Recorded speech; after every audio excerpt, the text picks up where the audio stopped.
Hey guys, it's Kesara, and today I'm going to be doing my spoiler-free review for The Throne of Five Winds by S.C. Emmett.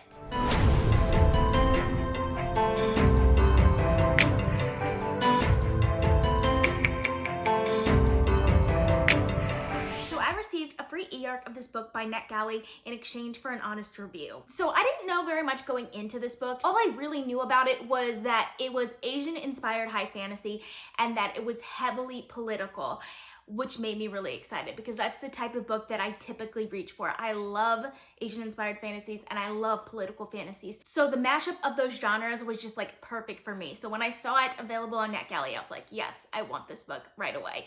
So I requested it and I was so happy to get it. So while there are like many different point of view characters in this book, it really felt as if the main character in this book was Kamor, who is the lady in waiting basically for the princess of the Kur. So the princess is being sent to this other kingdom, Zion, to marry the crown prince of that kingdom because that kingdom has basically taken over their own country. So it's basically like a truce between the two countries and she doesn't really have a choice in the matter, and she's supposed to go with the whole retinue of ladies in waiting, but all of the other noble women in their kingdom are looking for ways to get out of it. So Kamor ends up being the only one that goes with her. And then basically the entire story, we're navigating all of the intricacies of the Zion court. I love the political side of this book. Absolutely love the political side of this book.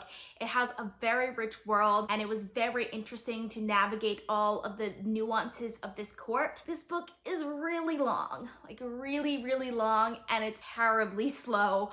So like it took forever to finally get to any action. And then for me, the action didn't quite live up to the buildup of this book. So while I did enjoy reading this book, it was a little bit of a disappointment, especially towards the end. So I ended up giving it 3.75 stars. If you've seen my reviews before, I talk about 4 things: character, plot, world building, and writing style. So we're gonna start with character. There are some really great characters in this book. I think character is probably the strongest aspect of this book. I loved the main character, Kamor. She is very brave. She is such a strong female character. She can fight, but she only does it when she has to.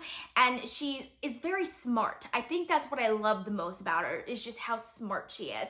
And there are these hints at a romantic relationship with one or more of the other male characters in this book, but she never like lets it take over her life or her duty or anything like that. And I love that about her. Then we have the Princess Mahara. And while I like her as a character, I felt like she was a little bland. She definitely has interesting morals, and I like her relationship with the Crown Prince, Taekyeyo. I think that's how you pronounce his name. And I actually really do like the Crown Prince as well because he's such like a truly good person, but it works against him because he's not very good at all like the machinations of the political court. And then there are 2 other princes that make a pretty big impact in this story. There's the third prince, Shin, who is probably one of my favorite characters. He has the best backstory of all of the characters.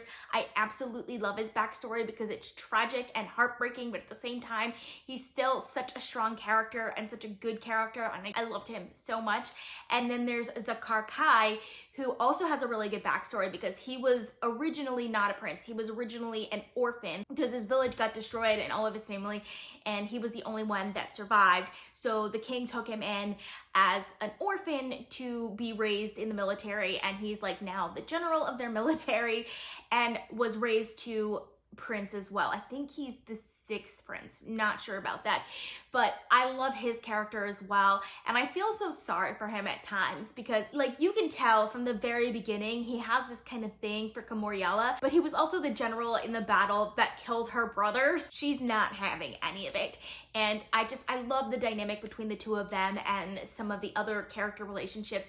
I think the relationships and the characters really made this book stand out, and I really loved every second of that. And then we have to talk about the plot, and the plot was so difficult for me because I love good political fantasies. I love good political fantasies. This plot was so slow. Like it was so slow. Like there wasn't any action till about halfway through this book. Mind you, this book is 700 pages. So there was like 300 pages of just like almost nothing, which annoyed me, but at the same time, like it kept me interested enough that I wanted to see what would happen, but there was no action. So like it hurt a little bit. And then there was action towards the end. There was some really good action, especially like in the last like 1/3 of the story. But I just felt like the payoff for that action didn't quite go where I wanted it to go, if you know what I mean. Then we have to talk about world building. Some aspects of the world building I really, really loved, and then some other aspects I didn't love as much.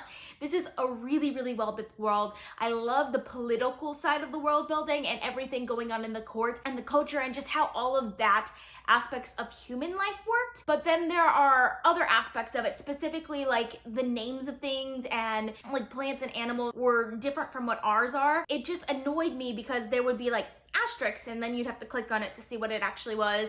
I mean, you didn't have to click on it. I was reading an ebook. Obviously, if you have a physical book in front of you, you can just go down and glance at the subscripts at the bottom of the page. That aspect of it just kind of annoyed me when I felt like sometimes it would just be like easy to just use a word that we would recognize, if you know what I mean, instead of making up a word, even though like when you read the subscript, it was a description of something that we have in our world. So like you could have just used the word, like it's fine.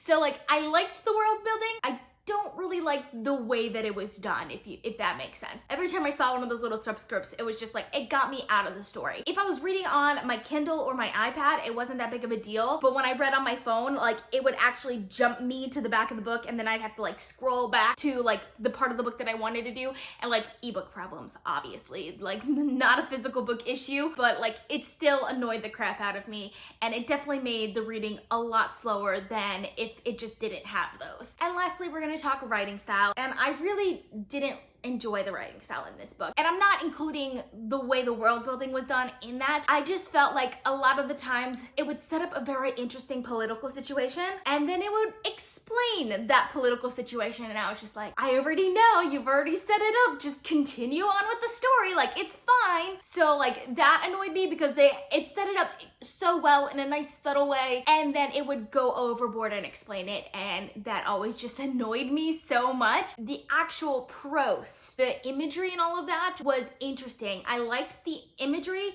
but then it had a way of talking in metaphor that I didn't really appreciate. It just felt like it was overdoing things at times. Let me see if I can find an example for you guys. Okay, so like this is in the very beginning, so it's like not that big of a deal. There is this assassin who comes in. It explains how the assassin was caught and the assassin broke off a poisoned tooth to die. And then right after that, it has the line, "One more dealer of death would not be paid his promised balance." Okay, so basically it explained everything that just happened and then it found a metaphor to explain it again, which for a 700-page book, when it keeps doing this over and over again, I feel like I'm reading the same thing over and over again, which just is annoying. That was at the very beginning. After a while, I started skipping over those little parts because they just got really annoying, but it's just because it just kept repeating itself, if that makes sense. So like, I enjoyed this book. I really enjoyed the politics in this book. I loved the characters. I want to read more from these characters, but the way the world building was done and the way the writing is structured really made this book a lot harder for me to read and made this book a lot longer than I think it should have been. So while I enjoyed this book, I did have a lot of difficulty with it as well, so I ended up giving it 3.75 stars. I hope you guys enjoyed watching. If you've read this book, let me know down in the comments. I would love to discuss it with you guys. I post videos frequently on this channel, so consider subscribing. If you like this video, please give it a big thumbs up to support my channel. All social media links are in the description down below. Thank you guys so much for watching, and I'll see you guys next time. Bye.